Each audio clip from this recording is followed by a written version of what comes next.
Why didn't slaves fight back? Short answer, they did. Black people resisted and rebelled against slavery in America through a wide range of methods, reflecting their resilience and determination to fight for freedom and dignity.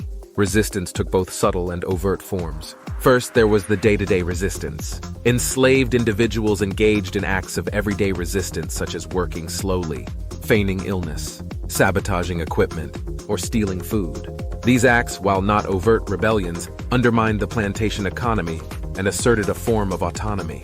Then, there was escape. Escaping was one of the most direct forms of resistance. The Underground Railroad, a network of safe houses and allies, helped thousands of enslaved people flee to free states or Canada. Harriet Tubman, one of the most famous conductors, made numerous trips to the South to lead others to freedom.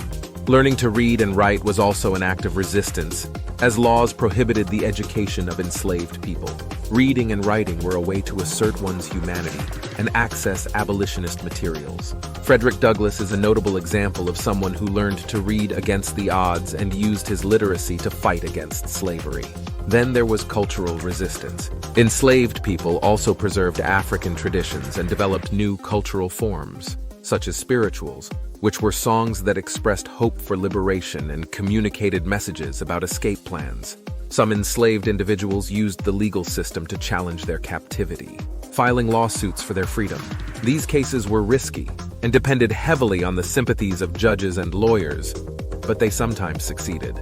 Finally, there were the rebellions. Noted organized slave rebellions took place during the 18th and 19th centuries, though they were often brutally suppressed.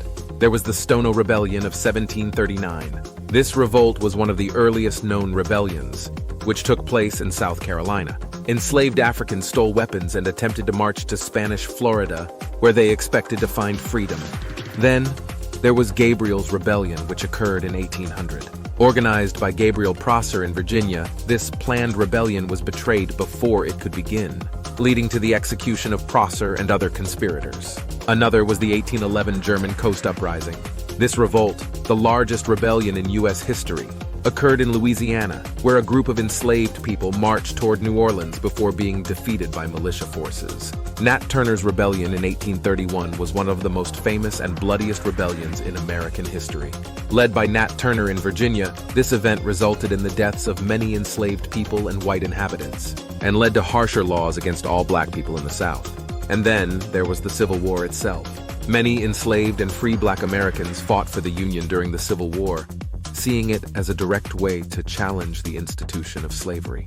Their participation was crucial in shifting the war's focus to the abolition of slavery, leading to the Emancipation Proclamation, and eventually, the 13th Amendment, which abolished slavery in the United States.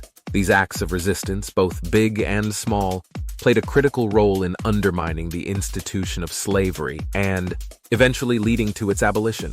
They demonstrated the agency, resilience, and courage of enslaved people in the face of inhumane treatment and oppression.